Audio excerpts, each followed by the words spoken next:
There is a photograph taken on September 14, 2008. It shows a man in a suit walking out of the Lehman Brothers headquarters in New York City. He is carrying a cardboard box. Inside the box are the contents of his desk. A coffee mug, maybe, some framed photos. 15 years of a career. He is not crying. He looks confused. And that confusion, that specific look on that specific face, is actually the most honest thing about the entire financial crisis of 2008.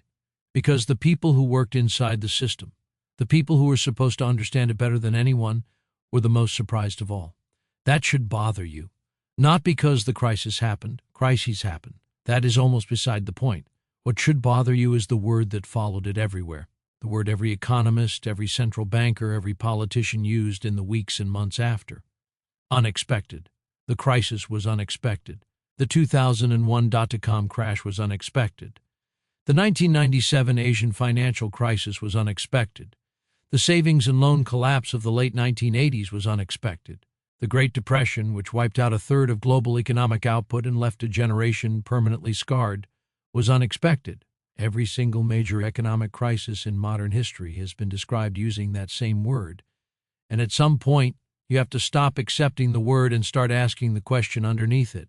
If these crises keep happening, and they keep surprising the same people whose entire job is to see them coming, then either those people are staggeringly incompetent or something else is going on. Something structural, something almost designed to prevent us from seeing what is right in front of us.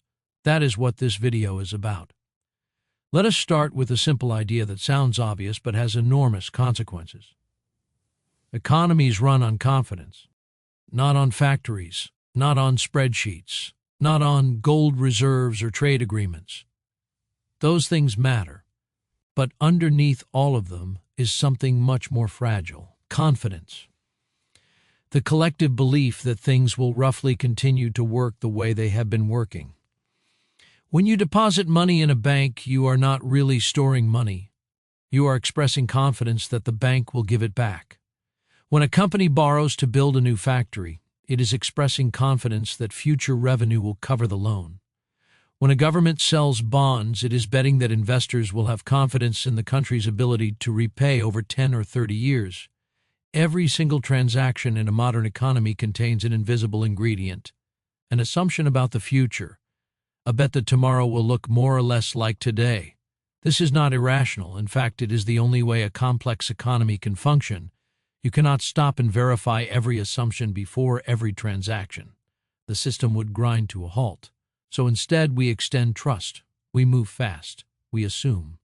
And for long stretches of time, that works beautifully. The economy grows. Asset prices rise. Companies hire. People spend. And because things are going well, confidence increases. And because confidence increases, people invest more.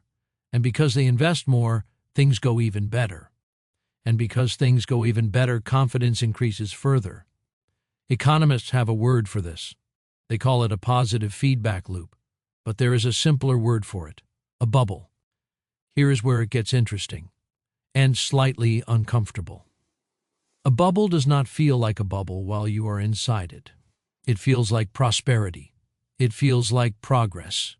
It feels like finally understanding something that was previously undervalued. In the late 1990s, serious, intelligent, experienced investors were buying stock in companies that had no revenue, no profit, and sometimes no actual product. They were doing this because they genuinely believed that the internet was changing the rules. And they were not wrong about the internet changing the rules. The internet absolutely changed the rules.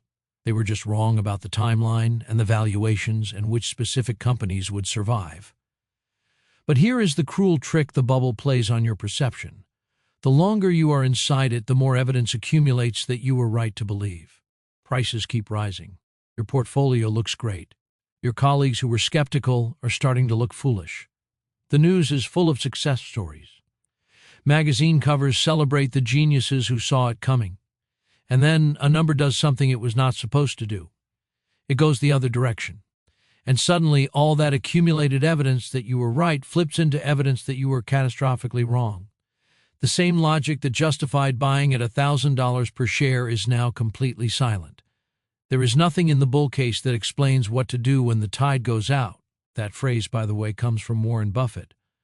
Only when the tide goes out do you discover who has been swimming naked. He said it long before 2008. He repeated it after 2008. It remains almost entirely unlearned. So why do smart people keep getting caught? Part of the answer is professional incentives. And this is where we need to slow down and look carefully, because this mechanism is not obvious, but once you see it, you will see it everywhere. Imagine you are an analyst at a major investment bank in 2006. You cover mortgage-backed securities. You have spent years building your reputation, your relationships, your career. The mortgage market is booming. Your clients are making money. Your firm is making money. Everyone is happy. Now imagine you have started to notice something. The quality of the loans inside these securities is declining. The borrowers are getting riskier.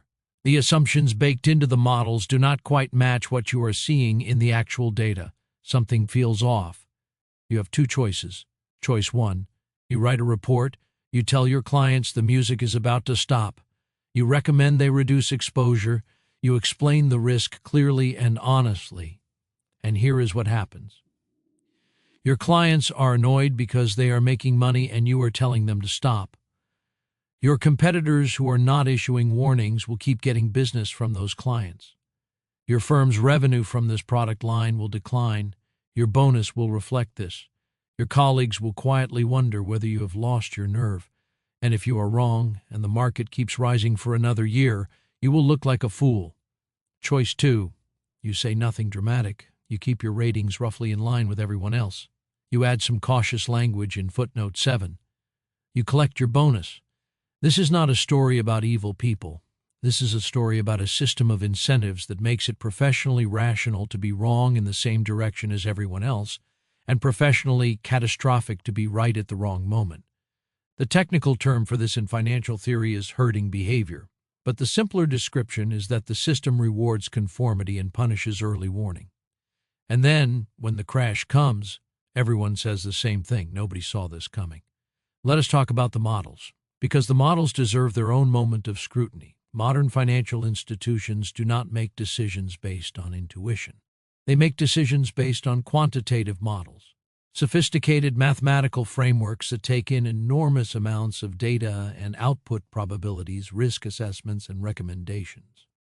These models are genuinely impressive pieces of work. They incorporate decades of data. They account for correlations between different asset classes. They calculate the probability of loss with remarkable precision. There is just one problem. They are built on historical data, which means they are extremely good at modeling the kinds of risks that have already happened, in the kinds of markets that have already existed. They are built on the assumption that the future will be a statistical extension of the past, and for most of the time, that is a reasonable assumption, until it is not. When Nassim Taleb published his book about so-called black swan events that are rare, unpredictable, and massively consequential, the finance world had a complicated reaction. The serious practitioners said, yes, we understand fat tails, we account for this. The honest practitioners said quietly that the models essentially assume black swans do not exist, because you cannot model something for which you have no data. Here is a concrete example.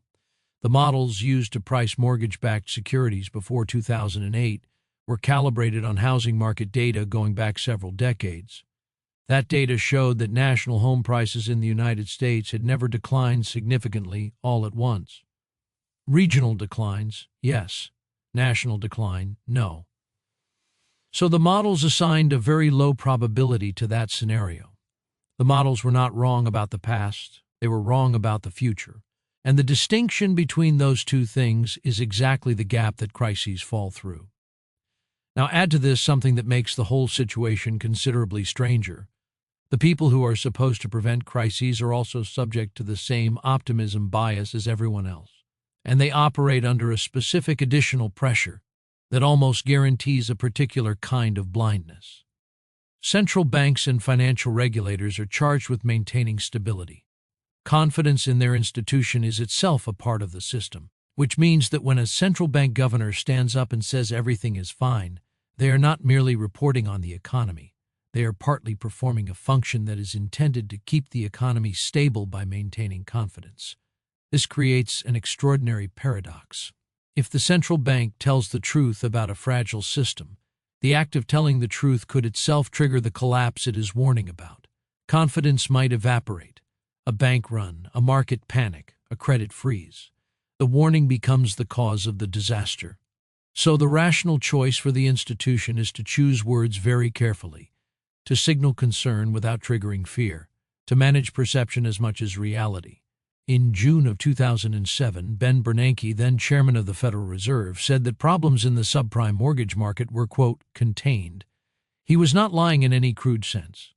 He believed what he was saying, and he also understood that his saying it performed a stabilizing function. But the subprime problems were spectacularly not contained. Within 14 months, the global financial system nearly ceased to function. Contained.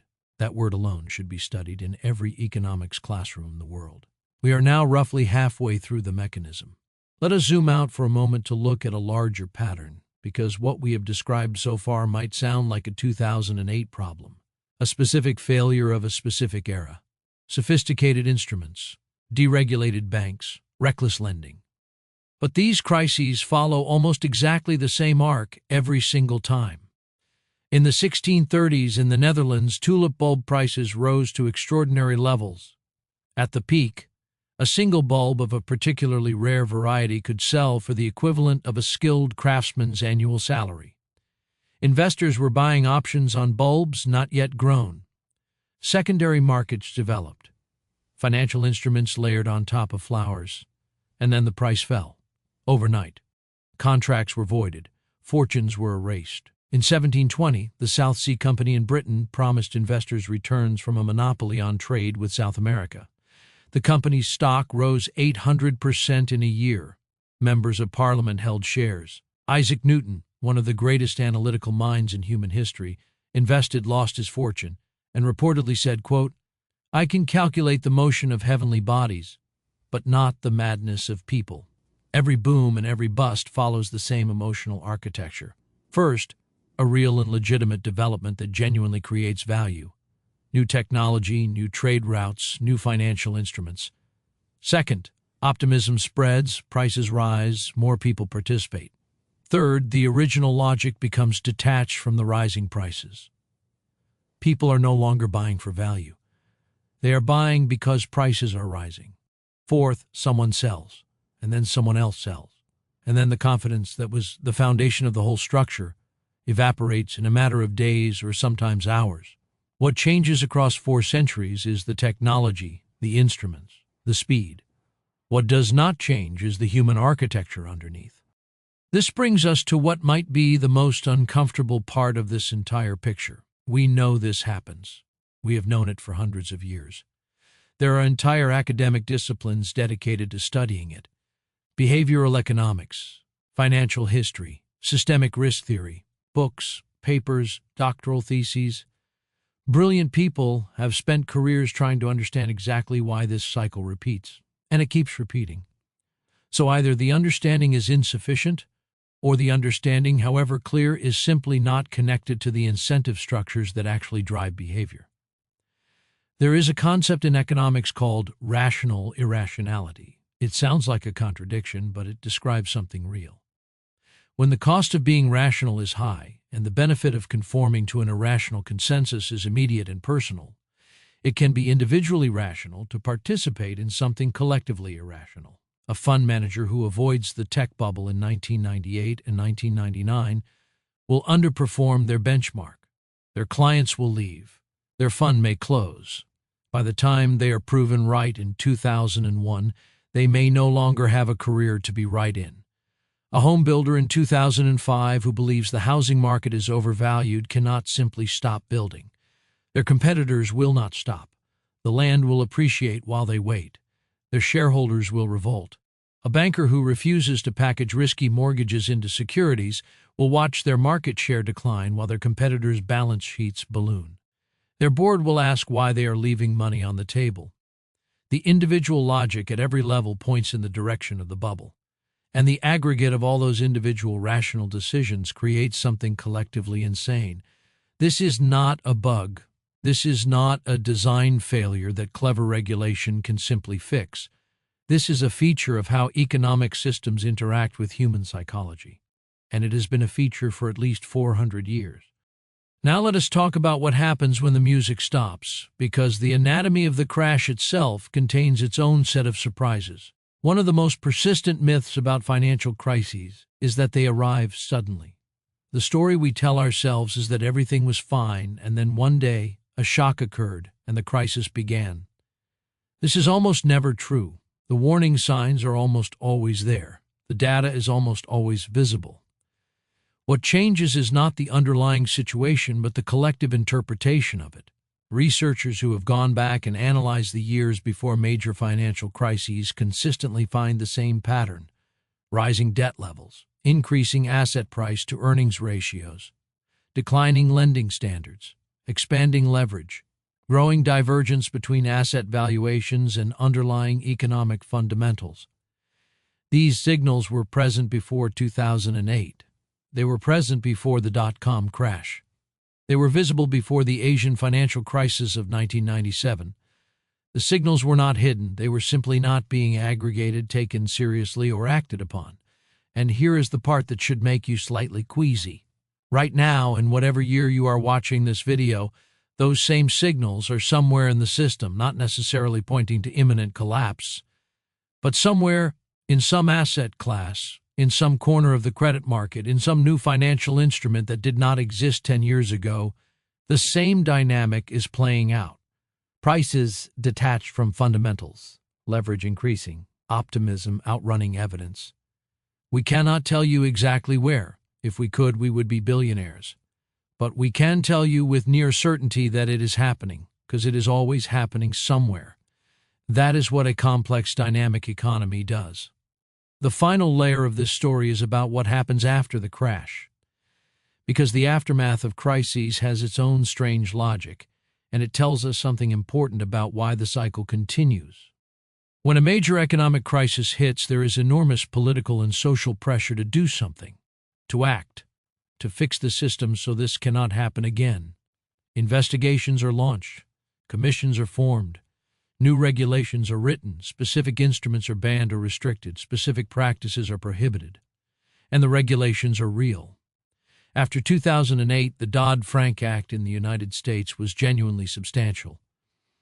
Basel II banking regulations tightened capital requirements globally.